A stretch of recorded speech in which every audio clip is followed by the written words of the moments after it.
Mini yena mwana bem congolais. Boa tarde a todos. Hanalo monga be formation de moci dia bien. Peço a todos meus irmãos angolanos avec Digital Momo. Bomoko ya Mesdames, Messieurs, bonjour. Vous nous suivez partout à travers le monde. Nous émettons de Kinshasa. C'est à partir de cette capitale de la République démocratique du Congo que le chef de l'État, Joseph Kabila Kabange, s'est adressé à la nation le 19 juillet dernier. Le message du chef de l'État a eu le temps de pénétrer la société et de gagner les débats. Nous allons justement analyser l'adresse du chef de l'État devant les deux chambres réunies en congrès. Avec moi sur ce plateau, trois invités habituels. Jean-Marie Kassamba, éditorialiste. Merci Jean-Marie d'être là. Merci. Nous avons aussi Maître Guillaume Manjolo, porte-parole de l'ABCE, entendez, Alliance des bâtisseurs pour un Congo émergent. Merci d'être là. Merci madame. Et puis pour terminer, Freddy Mulumba, il est chercheur en sciences politiques. Merci à tous les trois de participer sur ce plateau. Jean-Marie Kassamba, pour commencer, Joseph Kabila s'adresse à la nation. Est-ce que selon vous, le président de la République est allé dans les sens où l'attendait la population? Bon, je pense qu'il faut d'abord situer ce qu'on appelle l'état de la nation. C'est un rendez-vous annuel. Constitutionnellement, le président de la République est tenu d'aller rendre compte une fois l'an au Parlement, c'est-à-dire le Congrès qui va réunir les élus de l'Assemblée nationale et du Sénat, représentés en Congrès, convoqués exceptionnellement pour l'écouter, et à travers lui, c'est le peuple qui doit effectivement saisir la photographie du Congo des 12 derniers mois.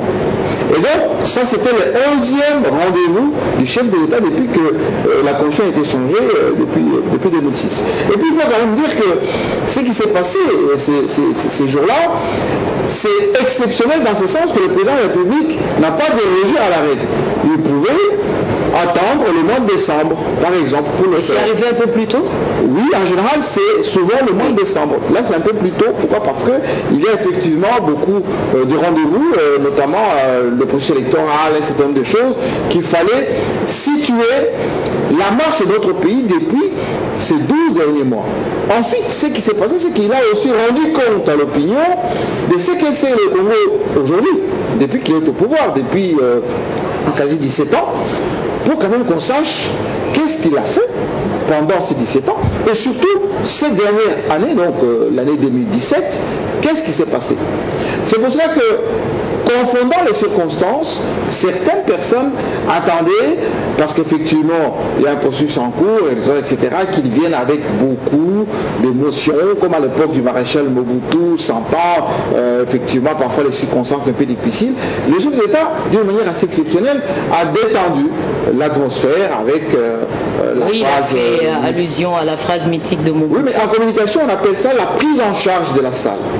Quand vous êtes dans un environnement aussi prestigieux comme le Palais du Peuple, devant autant de gens, non seulement dans la salle, mais à travers le pays, à travers le monde, il faut avoir, on va dire, une...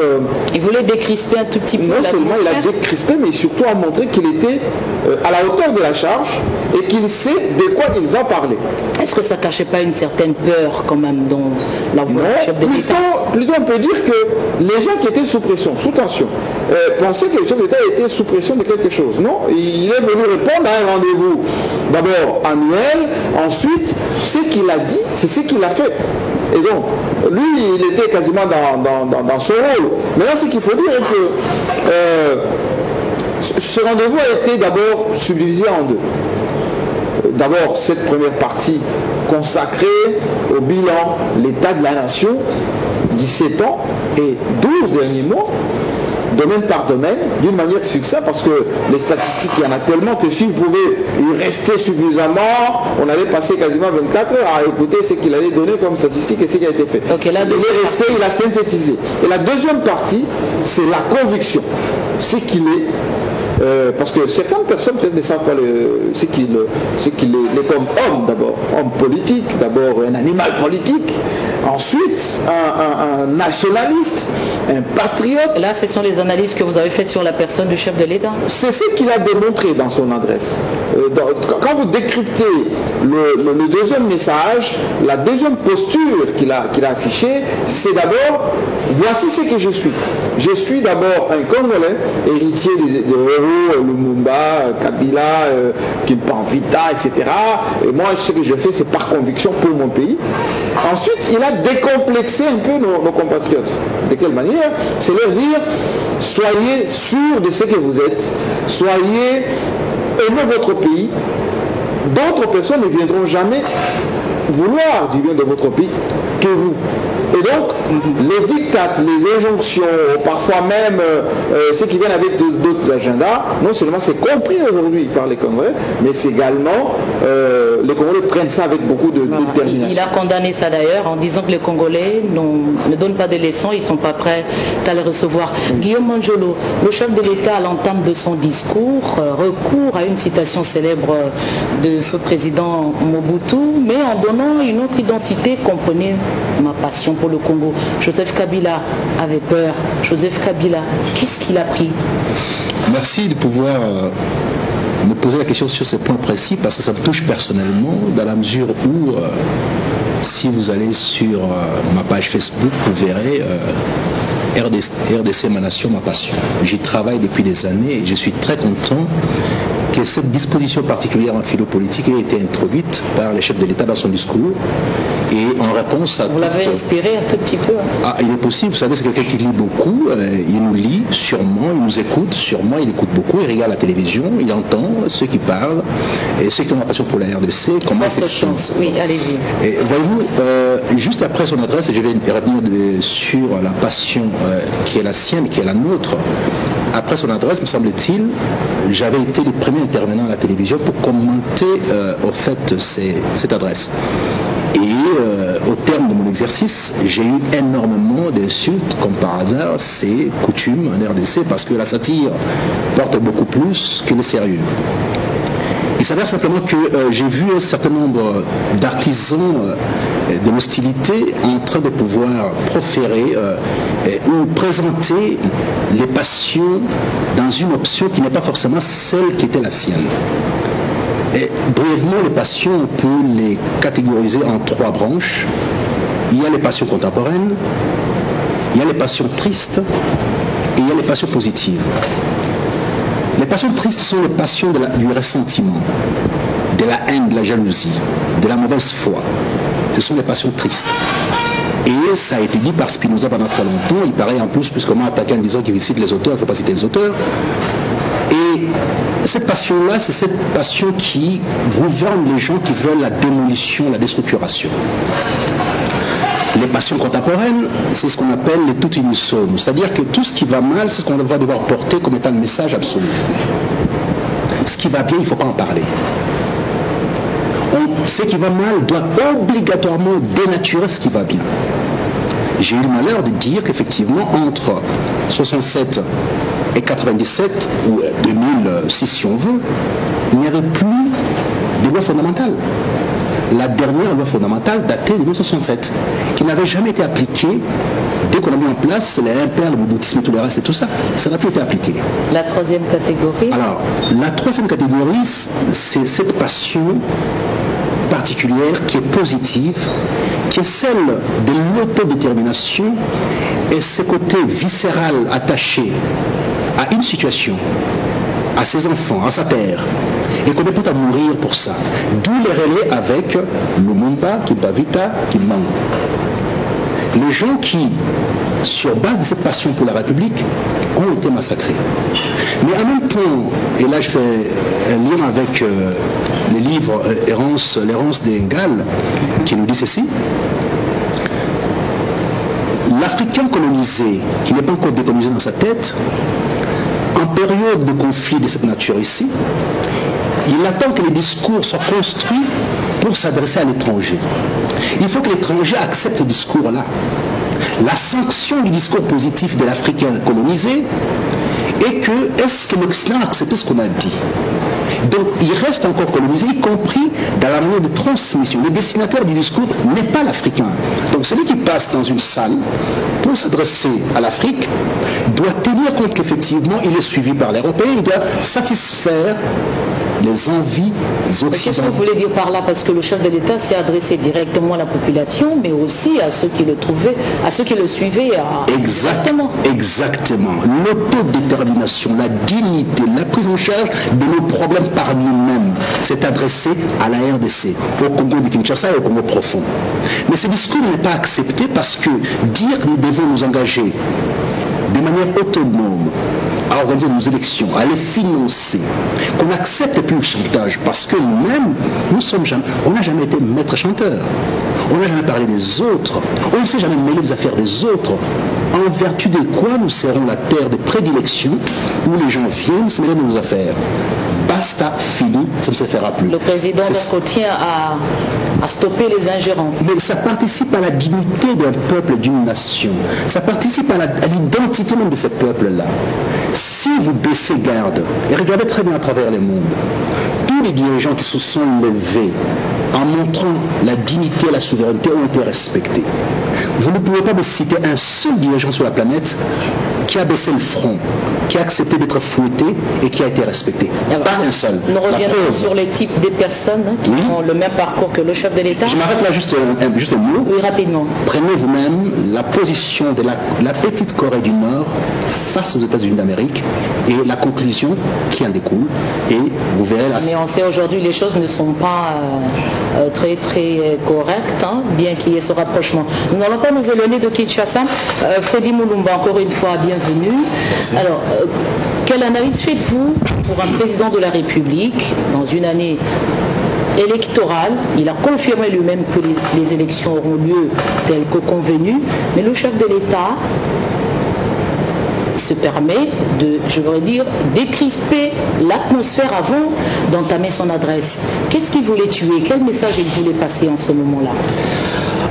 Je pense que Madame, le chef de l'État, a parlé de sa passion pour le Congo et ce qu'il a personnalisé en point de ses convictions vers la fin de son discours.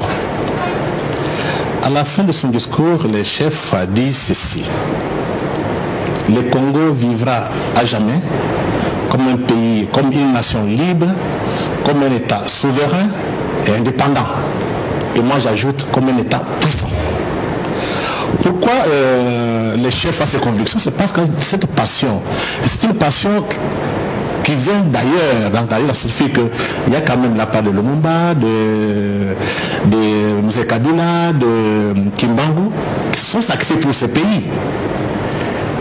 Mais connaissant aussi dans le monde où nous vivons la dimension géopolitique de notre pays et les convoitises qu'on a, je pense que pendant 17 ans, il a eu une expérience. Et pendant les 17 ans, il a fait partout pour défendre l'intégrité territoriale de notre pays. Il a même rappelé que lui et tous les Congolais doivent dire non à la balkanisation. Ici, je voudrais attirer l'attention des gens qui ne comprennent pas qu'il y a une menace sur notre propre pays. Et quand vous regardez dans le discours du chef de l'État depuis 2009, il revient de temps en temps. Les mots reviennent, mais les intellectuels congolais, les élites congolaises ne sont pas tellement conscientes.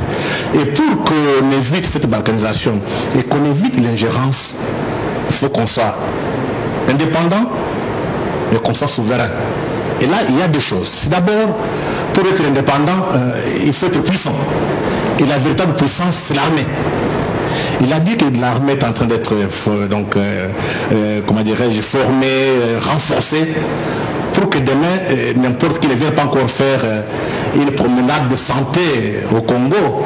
Et très souvent, les ennemis du Congo profitent des divisions ethniques à l'interne, mais aussi de nos voisins, pour armer nos voisins avec la complicité des Congolais à l'interne, pour casser notre pays. Et pour ça, il faut une armée forte. Mais cette armée forte et moderne doit avoir des gens conscients. Et pour avoir une conscience, il faut comprendre la souveraineté c'est quoi et l'intégrité c'est quoi. L'intégrité, donc notre intégrité territoriale. Okay. Mais ça c'est sur le plan sécuritaire. Mais il faut avoir des hommes qui doivent rendre compte à notre peuple. Pour cela, il faut des élections libres et indépendantes qui dépendent de notre peuple. C'est le peuple qui va décider qui va gérer le Congo demain. Ça ne va pas venir de l'extérieur. Et pour cela, il faut qu'on puisse financer nous-mêmes nos élections. Il y a ceux qui donnent des leçons. Mais généralement, quand ils vous disent qu'ils veulent vous aider, c'est pour avoir les clients au pouvoir. Donc, pendant longtemps, le pouvoir du peuple a été confisqué par une petite élite en complicité avec les multinationales, avec les puissances occidentales. Donc, le moment est arrivé que notre peuple ait le contrôle du pays. Comment ça se passe? Ça se passe par des élections libres et transparentes, financées par le Congo, par l'État congolais. Comme ça, ceux qui vont accéder au pouvoir ont des comptes à rendre au peuple et non à l'Occident. Je pense que ça peut-être qui est beaucoup plus important pour que les gens comprennent. Nous sommes dans la lutte pour la deuxième indépendance. La première a été faite par Lumumba, Kasavubu, tous les pères de l'indépendance, mais aussi Kimbangu, Kimpevita. C'était beaucoup plus, je dirais, un peu politique. Maintenant, c'est une dépendance économique. Et nous devons comprendre, quand vous avez des richesses, vous ne savez pas les protéger. On viendra les prendre gratuitement.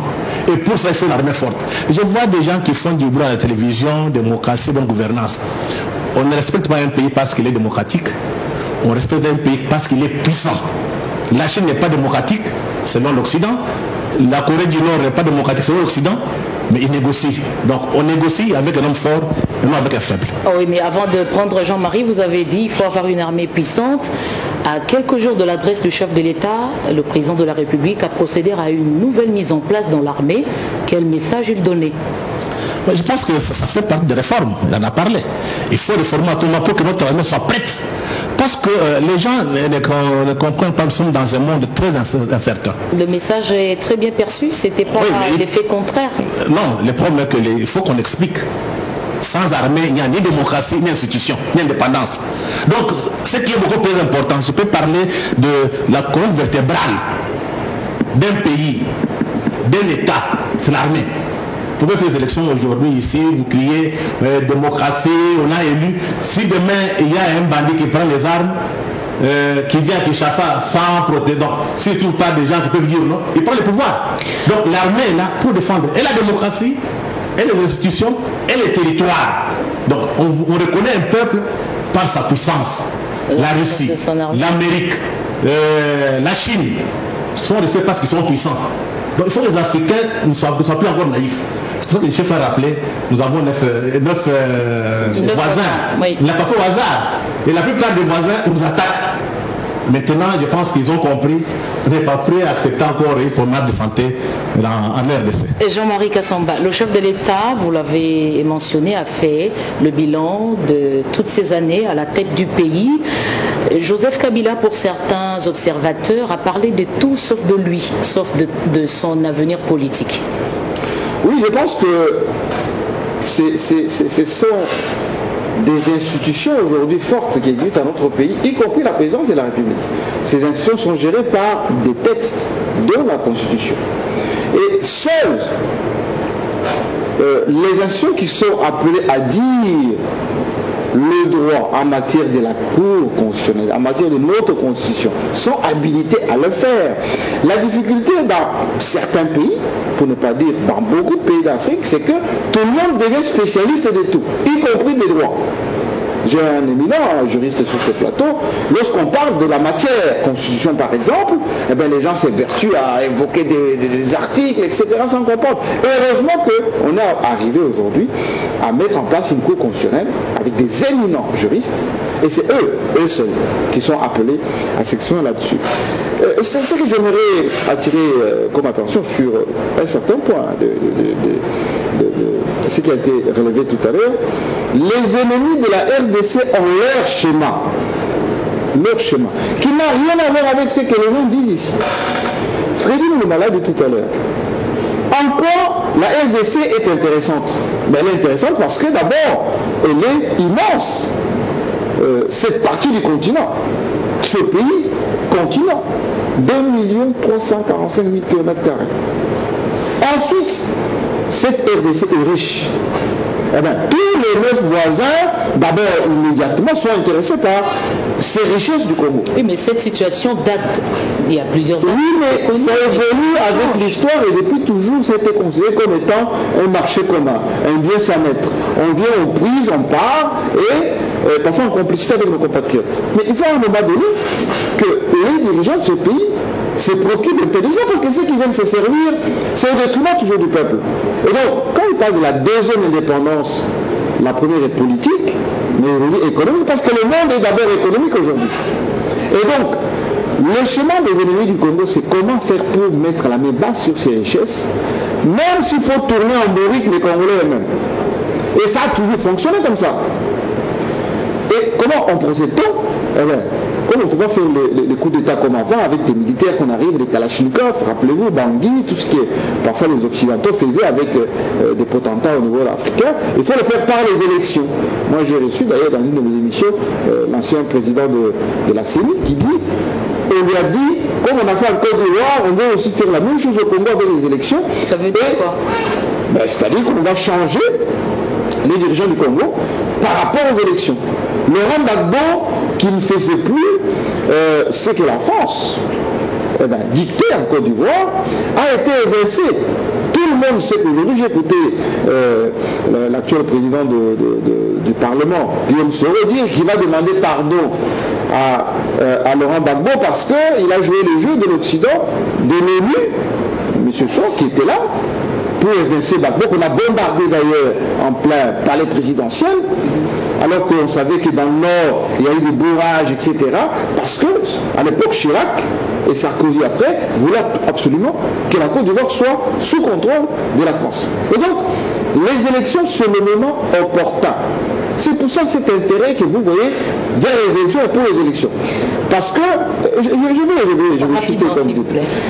Pourquoi les élections? Parce qu'on peut facilement manipuler, comme ça a été le cas en Gambie. Vous voyez? Comme ça a failli être le cas au Kenya. Et donc, le chef de l'État, quand il dit qu'il faut un processus 100% congolais, c'est pour justement enlever cette possibilité qu'on manipule notre processus électoral.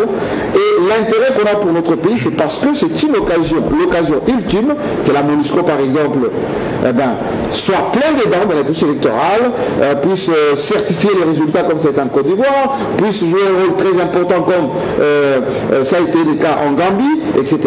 Et nous, on ne veut pas de ça parce qu'il va y avoir de facto balkanisation. Pourquoi? Parce que ceux qui ont gagné, ils vont dire, nous avons gagné, on doit en tout cas entrer dans nos droits, et ceux qui n'ont pas gagné vont essayer de chercher le support de leur maître, et on a vu combien de morts il y a en Côte d'Ivoire seulement parce qu'il fallait mettre au retard, etc. Et donc, pour juste terminer, l'intérêt qu'on a pour les opposants dans notre pays, c'est parce qu'on les aime bien. Que ce soit les Bougouégué, que ce soit les Katumbi, aujourd'hui c'est Mosengo qu'on va faire jouer dans ce théâtre, c'est parce qu'ils savent que si on arrive avec un candidat de l'opposition et que celui-là est aux commandes, il n'aura pas les coups de franche pour faire une politique quelconque au profit du Congo. Donc il faut de facto avoir quelqu'un de contrôle. Ensuite, on va lui dire, monsieur, écoutez, on vous a installé là, voici, d'abord il faut commencer par changer les codes miniers, l'actuel, il faut le changer pour que les multinationales, les grandes puissances puissent bénéficier du cobalt, parce que la révolution du cobalt c'est maintenant. Ensuite, les territoires, l'eau, Inga, tout ceci c'est très important pour le contrôle des énergies au niveau du monde. Maître Guillaume Madjolo, l'année électorale, le chef de l'État confirme que ça aura lieu au mois de décembre, mais sur son avenir politique, pas très très clairement exprimé. Je pense qu'il faut faire la part des choses entre son discours sur l'état de la nation, il s'agit de la RDC, pas de l'institution présidentielle en tant que telle, ou de la personne de Joseph Kabila. Et le lieu n'était pas indiqué. Mais pas du tout.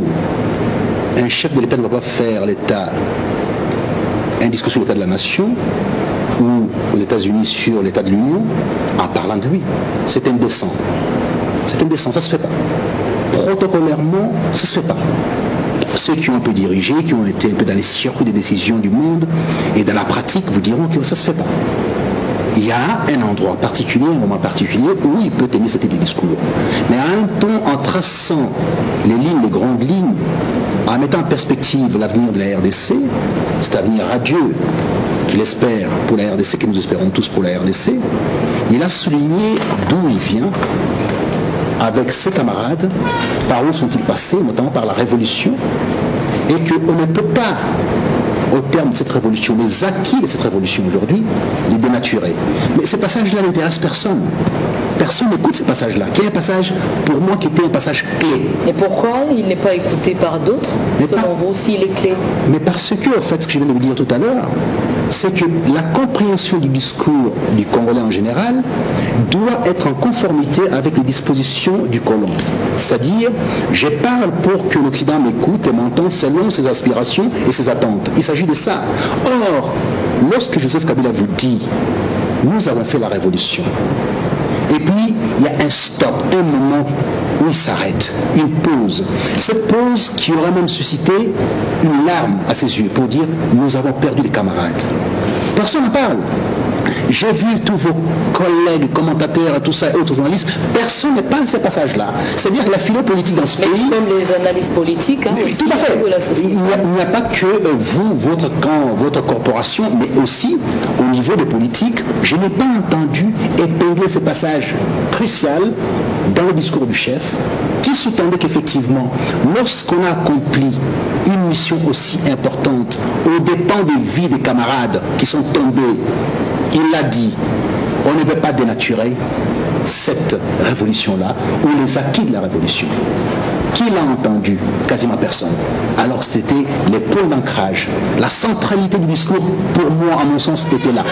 Comment comprendre que le chef de l'État se soit prononcé et que, selon vous, personne ne l'ait entendu?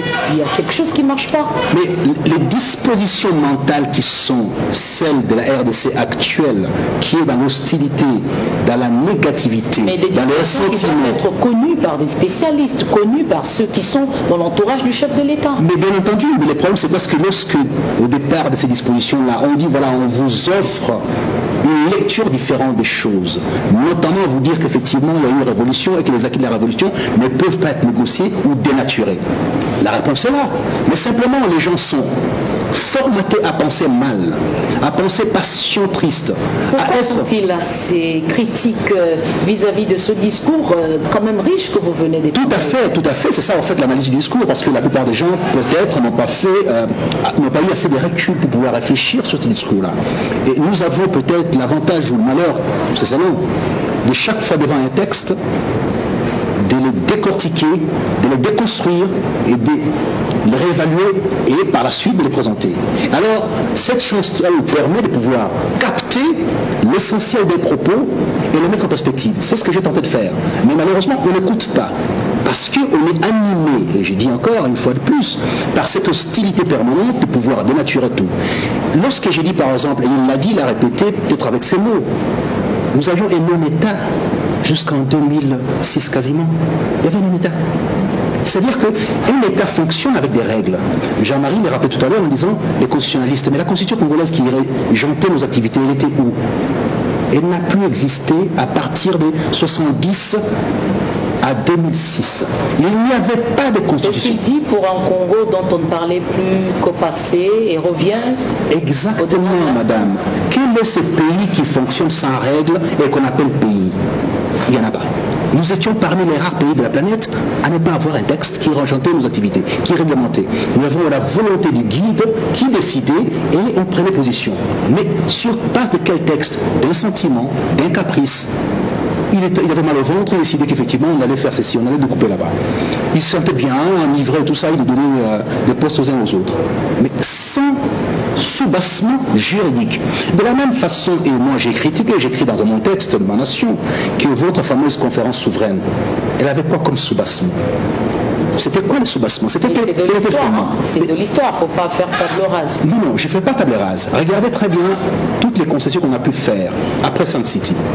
On dit, on va se réunir notamment dernièrement aux concertations d'une part, et à la Cité de l'Union africaine d'autre part, et finalement à la CENCO. Chaque fois on nous dit, voilà, les préambules de la Constitution nous disent, voilà ce qu'il faut faire. C'est qu'on ne peut pas faire quand on négocie, même si nous sommes célèbres, mais il y a un texte qu'on ne doit pas dénaturer. Chers amis, il y a la Constitution, on ne dénature pas. D'accord? Maintenant on peut discuter. Mais qu'est-ce qui a été fait entre 70 et 97? Il n'y avait pas de texte. C'est la volonté des gens, grandiloquents, célébrissimes, qui rentrent au palais du peuple et tout ça, chacun crie comme il veut, tout ça, des sous-partis de Mobutu qui étaient organisés. Et finalement, ça n'a produit de rien du tout, ça a été balayé par l'histoire parce que c'est une aventure. 7 ans d'aventure. Aujourd'hui, madame, on peut être de mauvaise foi, mais cette mauvaise foi appelle quand même à un certain moment de l'habiller d'un peu de bon sens. Voilà. Après avoir construit la nation, tel que vous le dites, oui, beaucoup a été fait. C'est pourquoi la majorité voudrait conserver ce pouvoir pour continuer ou peut passer la main aussi. Madame, les principes politiques prédisposent à ce que celui qui a les prétentions pour pouvoir gérer continue à avoir les prétentions jusqu'à ce qu'il soit tellement vieux qu'il ne puisse pas en avoir encore et qu'il soit remplacé par les autres. Il n'est pas prévu dans aucune constitution, dans aucune façon de gérer la société, de dire je gère maintenant et puis je vais donner à l'opposition. Ça n'existait pas. Alors on n'est pas politique, on fait autre chose. On va dans une église, on organise quelques messes et tout ça. Mais en ce qui concerne la politique, madame, les prétentions qui sont les miennes pour gérer, je dois léguer ça par la suite à mon groupe politique qui continue à léguer au fur et à mesure. Freddy, partant de ces affirmations de Maître Manjolo, le chef de l'État a dit clairement, il a fait des citations sur les grandes réalisations pour la renaissance de la nation, mais il est entendu dans certains salons que Kabila, un arrogant qui dit il a fait ceci et il n'est pas prêt à tout abandonner parce qu'il a déjà beaucoup fait. Madame, je pense qu'il n'y a pas d'arrogance quelque part là. Il faut quand même avoir le courage de dire les choses telles qu'elles sont. J'ai l'impression que les élites congolaises, ou bien le Congolais en général, ne prennent pas les choses au sérieux. Pour ne pas dire beaucoup, ne sont pas conscients. Il y a 3 menaces. Il dit 3 menaces. Ce ne sont pas des menaces sur les régimes, sur les pouvoirs. Ce sont des menaces sur le Congo. Et la première menace, c'est la guerre de l'eau. Nous avons entendu quelqu'un qui disait, même si on ne me donne pas, je vais prendre l'eau au Congo. Mais ce n'est pas l'eau du régime, c'est l'eau du Congo. Deuxième menace, c'est sur le coltan. Il y aura la guerre du coltan. Ceux qui parlent de combattre, ceux qui pensent que le combattre leur appartient, ils finiront par me faire la guerre. Il y a 3e menace, c'est la balkanisation. Les pays, tout le monde nous envie, nous convoitise. Il y a ceux qui pensent qu'il faut les diviser en morceaux pour les exploiter.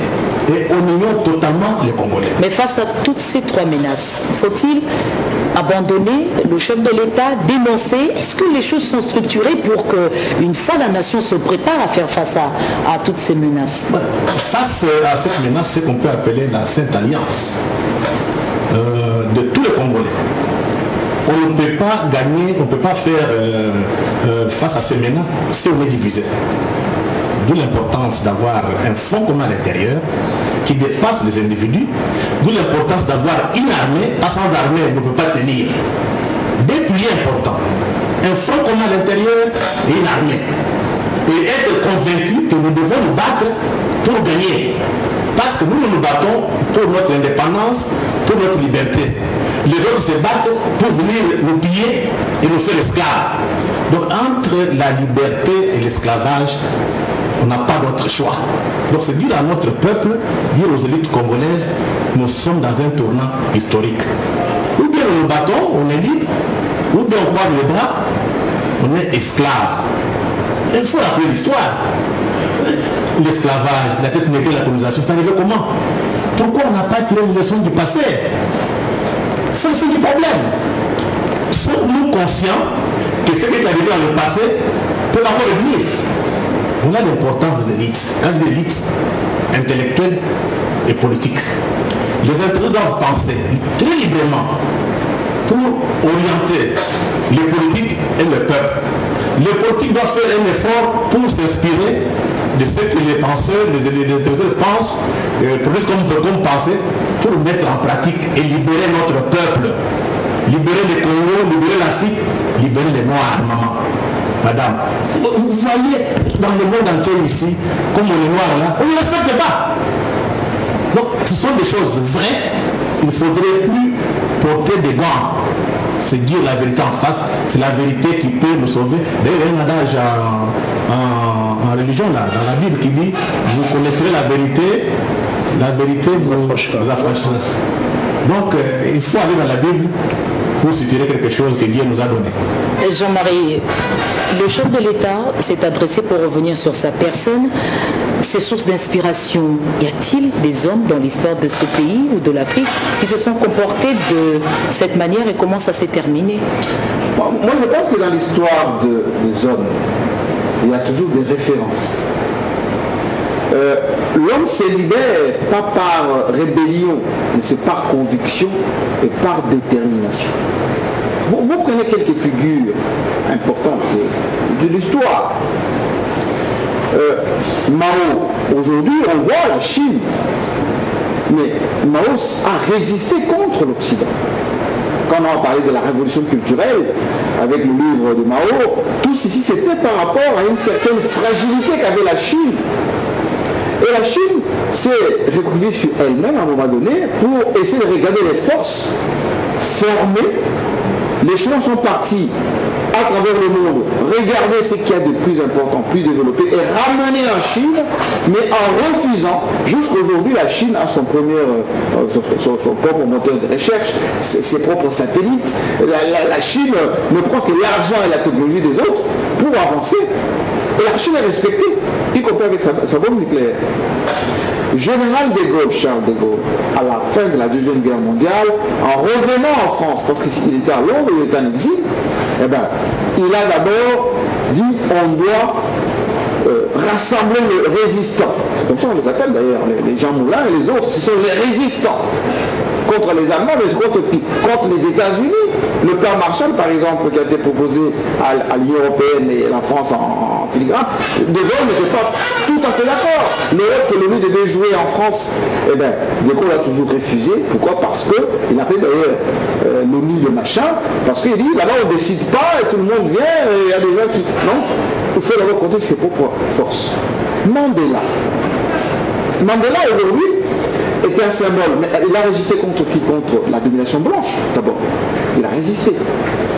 Revenir chez nous est Lumumba a résisté. Ces citations, il y a des similitudes avec le chef de l'État. Les similitudes, c'est que Joseph Kabila, depuis 2001, a été mal compris.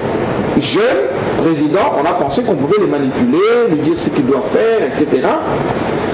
Eh bien, il a observé le monde, mais avec des convictions. Il n'a jamais changé depuis 2001. C'est la constance. Rappelez-vous qu'en 2006, lorsqu'il va aux élections, il attend qu'on puisse lui tendre la tâche, enfin, lui rendre un peu les moyens nécessaires pour qu'il devienne le Congo. Les moyens ne sont pas arrivés. Il a fait comme l'Angola, comme d'autres pays, s'est orienté vers la Chine avec les 5 chantiers, 9 milliards de dollars. On lui a refusé d'exploiter ces 9 milliards de dollars. Et les petites rébellions comme les Kunda, les CNDP, tout ce qui est arrivé par la suite, c'est pour empêcher le Congo d'être indépendant. Aujourd'hui, Joseph Kabila est dans une posture d'une deuxième indépendance économique. Et je vous ai rappelé tout à l'heure que ceux qui ont divisé sur le Congo, ils ne vont pas relâcher la prise. Ils ne vont pas relâcher ce combat. Pourquoi? Parce que le monde fonctionne avec les intérêts. Oui, il est en train de préparer la deuxième indépendance économique. Oui. Est-ce que le chef de l'État prépare aussi l'opinion nationale avec lui, pour être avec lui? Mais c'est l'objet de ce genre d'adresse. Parce que quand il s'exprime comme ça, devant les élus, et au travers eux, la population, le peuple congolais, et prend à témoin, comme faisait Sangara, prend à témoin comme faisait Lumumba, le peuple. Ce sont des discours comme ceci qui interpellent la justice, enfin la jeunesse. Les gens doivent se saisir de ces moments importants. Notre armée aujourd'hui, c'est pas pour dire que Freddy Moulumba dit les petites aventures des années 80, 2000, 2001, au début 2000, tout ça, c'est plus la culture aujourd'hui. On ne le dit pas suffisamment. Les FARDC aujourd'hui, c'est catégorisé 10e armée, l'Afrique, mais aussi on recrute. suffisamment, en forme suffisamment, jusqu'à très haut niveau, avec les chests à Kinshasa aujourd'hui. Et il y a au sein de nos forces armées une détermination, certes, qui nécessite des moyens, mais une détermination patriotique. Parce qu'on a tenté avec cette armée, rappelez-vous, tout ce qu'il y a eu comme rébellion, parfois même... Justement, avec ce qu'on a eu dans l'armée, des gens venus de part et d'autre, des mouvements rebelles, le brassage et tout ça, qui a fragilisé notre armée. Le mérite de Joseph, c'est qu'il a transformé tout ceci en armée patriotique. On a aujourd'hui des légions, on a aujourd'hui des bataillons, on a aujourd'hui des forces d'appoint opérationnel et qui nécessitait quoi? Réponse à votre question de tout à l'heure, c'est mise en place au niveau de l'armée, d'y mettre aussi l'encadrement de certains qui pensent partie, qui ne peuvent pas se laisser dicter comme ça des injonctions. Vous savez que les fameuses sanctions, tout ça, c'était dans le sens des certaines morales de certains responsables militaires pour qu'ils jouent le jeu. Le chef de l'État a dit tous ceux qui s'opposent aux droits de l'homme, etc. Non, c'est une sanction injuste qualifiée par le chef de l'État. Ça veut dire tout simplement que ceux qui résistent à notre façon de fragiliser le Congo, on va aussi les fragiliser. Et si vous regardez très bien les mises en place qui sont aujourd'hui en place, ce sont des gens, d'abord des militaires bien formés, des Congolais qui ont déjà fait leurs preuves sur le terrain, mais qui ont pour leitmotiv la défense de notre pays. Mais pour le dire, il y a certains parmi eux qui sont un tout petit peu indexés par la justice internationale. Après qu'est-ce que vous appelez la justice internationale? Si on peut prendre juste une petite phrase d'analyse en termes de justice internationale. La CPI qui vient de se discréditer complètement avec cette affaire de Jean-Pierre Bemba. On demande aujourd'hui que même Gbagbo soit libéré. Pourquoi? Parce que si vous reprochez à quelqu'un comme Bemba d'avoir massacré, violé, etc., et que vous expédiez comme ça sa libération d'une manière aussi ostentatoire, sans pour autant penser aux victimes, ou à la régularité même du procès. Parce que si Bemba, sénateur de son État, a été humilié comme c'est le cas aujourd'hui, et qu'on le sort d'une manière aussi téléphonique. Mais au moins il a été jugé, hein, c'était pas du jour au lendemain. Il a été jugé, si vous jugez quelqu'un et que vous le qualifiez coupable, il faut quand même qu'il puisse purger sa peine. Est-ce qu'il a été condamné et que la peine a été décrétée, qu'il ait fait la prison par rapport à ça? On est passé de report en report, on a fait 10 ans de procédure jusqu'à aujourd'hui. Non, la justice internationale, si la CPI était équitable, on aurait arrêté par exemple ceux qui commettent des crimes au Moyen-Orient, ceux qui commettent des crimes en Tchétchénie, ceux qui commettent des crimes en Libye. Voici un pays modèle qui développait, qui avait le social, qui avait un chef d'État patriote, etc., nationaliste. Un crime un crime reste un crime qui soit commis au Congo, en Tchétchénie. C'est ça que je vous dis, si la justice internationale existait, on aurait d'abord jugé. C'est là, on voit les conséquences avec ces immigrés qui meurent en mer Méditerranée, juger ceux qui ont détruit la Libye, l'Irak, la Syrie, les exemples font les gens. Donc je reviens juste pour vous dire. Freddy nous l'a dit tout à l'heure, l'armée, oui, l'épée, nous l'avons aujourd'hui notre épée. On n'en fait pas trop de publicité parce qu'on est en train de l'aiguiser encore suffisamment et les Congolais sont plus patriotes qu'on le pense. C'est pour ça que tous les plans de balkanisation, même si on a étudié nos compatriotes, n'ont pas fonctionné comme ils s'entendaient. Deuxièmement, sur le plan politique, c'est une occasion de saluer un peu la mise en place du FCC. Les gens pensent que c'est plus électoral, c'est quelque chose qui va toucher seulement la classe politique, etc.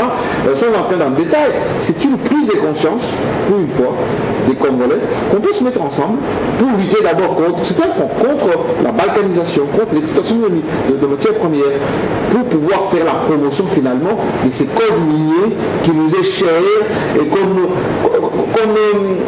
ne communique pas suffisamment à la population, parce que si nous avons la maîtrise de nos matières premières, le social, le développement, la respectabilité, tout ceci va advenir. Et je reviens au discours du chef de l'État. Maître Mondiolo, le président de la République s'est attaqué à ceux qui ne voient que là où ça ne marche pas. Il ne s'occupe pas très bien du bilan élogieux du président de la République. Joseph Kabila n'accepte pas des critiques. Mais non, je ne dirais pas ça. je dirais c'est si vous regardez quasiment à partir de 2012, dans tous les discours du chef de l'État, après avoir salué les réformes, les cadres macroéconomiques, n'a cessé de souligner que les sociales n'étaient pas au rendez-vous, de sa propre bouche. Donc il fait une autocritique dans la présentation. Bon. Tentons comme de lui reconnaître ça, au-delà de tout ce qu'on peut, comment dire, libérer en termes de haine et d'hostilité. Quelqu'un qui dit les sociales n'ont pas été au rendez-vous. Donc il reconnaît que tout le parti. Il y a une humilité dans le discours du chef de l'État. Exactement. Quelqu'un qui dit la corruption a atteint un tel niveau qu'il faut que je puisse regarder moi-même de plus près et quelles sont les mesures éventuelles à prendre. Alors je vais constituer un conseiller spécial qui aura pour mission de suivre toutes ces affaires-là. Et ça n'a toujours pas marché. Oui, mais toujours pas. Non, je vais répondre à ce point-là. Et puis il y avait l'histoire aussi sur les viols en RDC. On a qualifié la RDC d'être la capitale internationale du viol. Là aussi, il a institué Mme Mabunda pour s'en charger. Quand vous regardez les résultats de Mme Mabunda, qui sont salués à travers le monde, pas seulement en RDC, mais à travers le monde, les Nations Unies et tout le reste. En ce qui concerne M.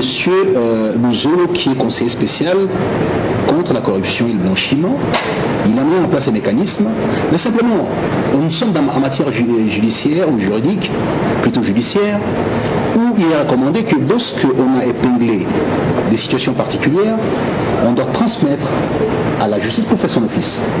Mais cette justice, c'est un problème, un sérieux problème. Vous venez suivre un coup de balai extraordinaire qui s'est passé avec des faux magistrats, avec un certain nombre d'actes illicites qui ont été posés pendant des années. Oui, mais ils ne sont pas arrêtés, ils ne sont pas poursuivis pour ça. Oui, mais vous savez, c'est un peu trop facile. J'ai expliqué sur un plateau occidental que les délais de justice sont des délais très particuliers, et surtout qu'on n'a pas vraiment beaucoup de moyens. Il est vrai qu'il y a des faiblesses. On ne peut pas dire qu'il n'y a pas de faiblesse, il y a des faiblesses, y compris dans la démarche, y compris plutôt dans l'investissement au niveau de la justice. Il y a énormément de failles.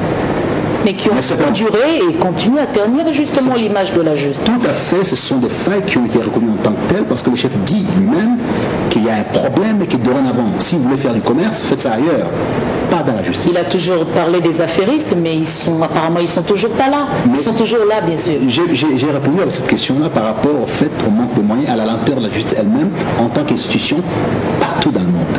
Partout dans le monde. Donc, est-ce qu'on peut dire qu'il manque quelque chose au chef de l'État? Depuis toutes ces années, il n'arrête pas de dénoncer, mais il y a un bras qui manque. Si, il y a quelque chose qui manque, il a souligné à l'occasion de la conférence de presse, souvenez-vous.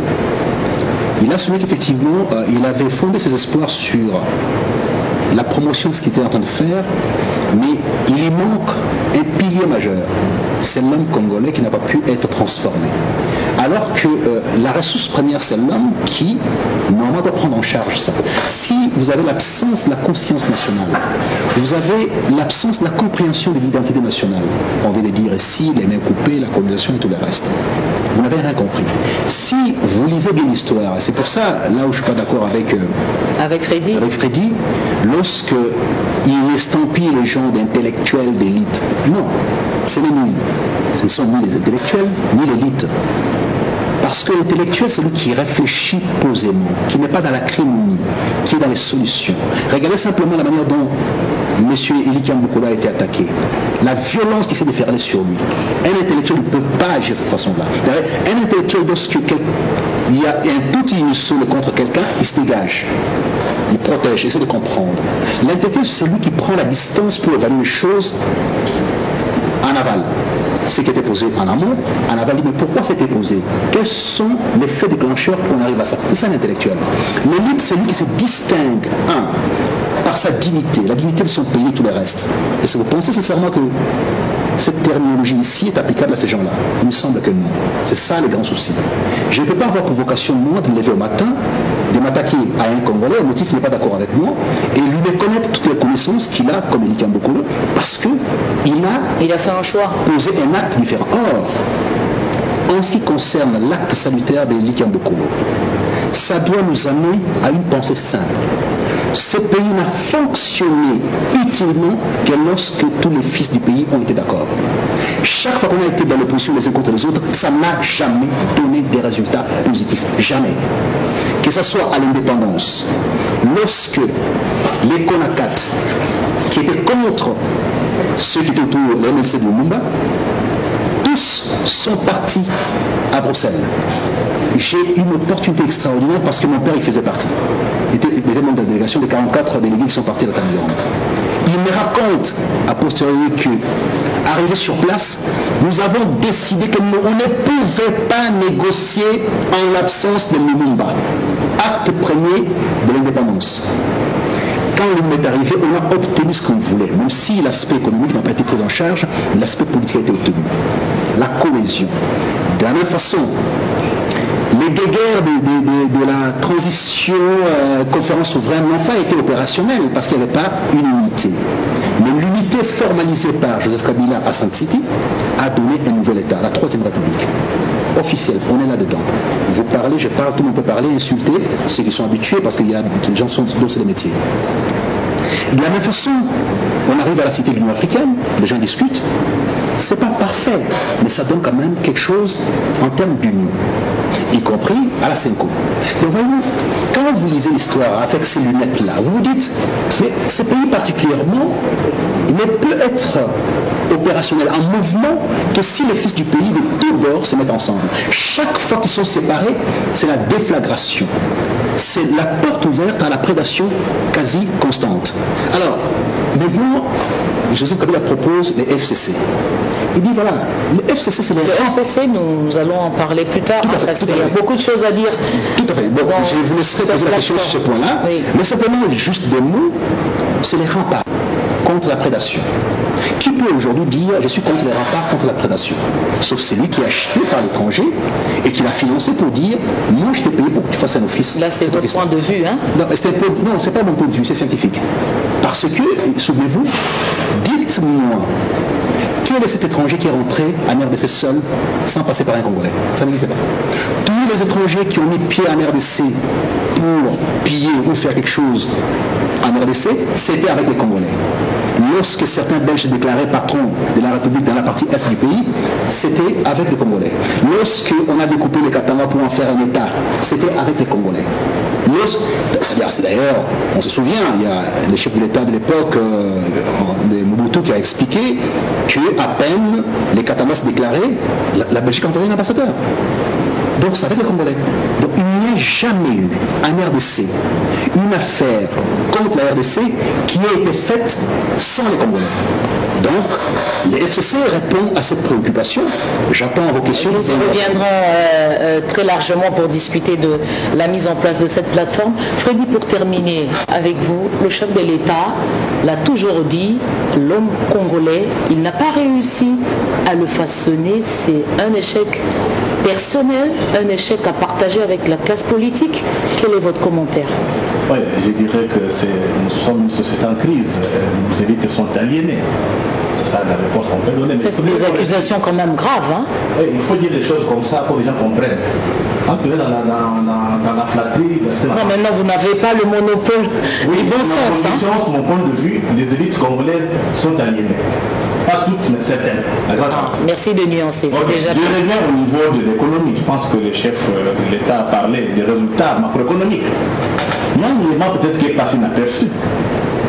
Le Fonds monétaire est absent. C'est quand le Fonds monétaire est absent qu'on a fait des progrès. Aujourd'hui, nous ne sommes pas en programme structurel. Fonds monétaire. Ça marche, je me rappelle. Mais attendez, là, je laisse aux économistes. Non. Ça, c'est une analyse. Des économistes ici, je donne ma position. S'il vous plaît, ça, c'est une matière économique. Je voudrais expliquer pourquoi. Parce que dernièrement, il y avait des gens qui sont venus voir, donc des gens du Fonds monétaire qui sont passés voir le Premier ministre Chibala pour des discussions. Après, ils ont sorti un petit résumé, un document pour dire que si vous n'êtes pas en programme avec le Fonds monétaire, les dollars vont atteindre 2000. Bien, 2000, au lieu de 1700, 2000. Aujourd'hui, ça fait plus d'une année, nous sommes en dessous de 2000. Donc ça prouve qu'on est capable de gérer seul ces pays si la volonté est là. Donc quand les étrangers viennent nous donner des leçons de gestion ici, de bonne gouvernance, il y a danger. Donc je pense que c'est une des leçons qu'il faut donner à tous les pasteurs du Fonds monétaire. qui ont leur Bible, leur théologie. Non, il faut le Fonds monétaire, il faut la Banque mondiale, il faut l'Occident. Donc il faut déconstruire cette idée, je dirais que il faut enlever dans l'imaginaire des Congolais que les étrangers peuvent nous rendre heureux. Donc il n'y a que nous-mêmes qui pouvons rendre notre peuple heureux, rendre notre pays puissant et organisé, et ne pas attendre de l'extérieur. Merci Freddy, nous pensons sur ce plateau, nous avons quand même essayé de vous rendre heureux en analysant le discours du chef de l'État. Merci à vous de nous avoir suivis avec beaucoup d'attention. Merci et à la prochaine. Mini yena mwana bem congolais. Boa tarde a todos. Hanalwe monga ba informação de moço dia bien. Peço a todos meus irmãos angolanos. Avec Digital Momo. Bomoko ya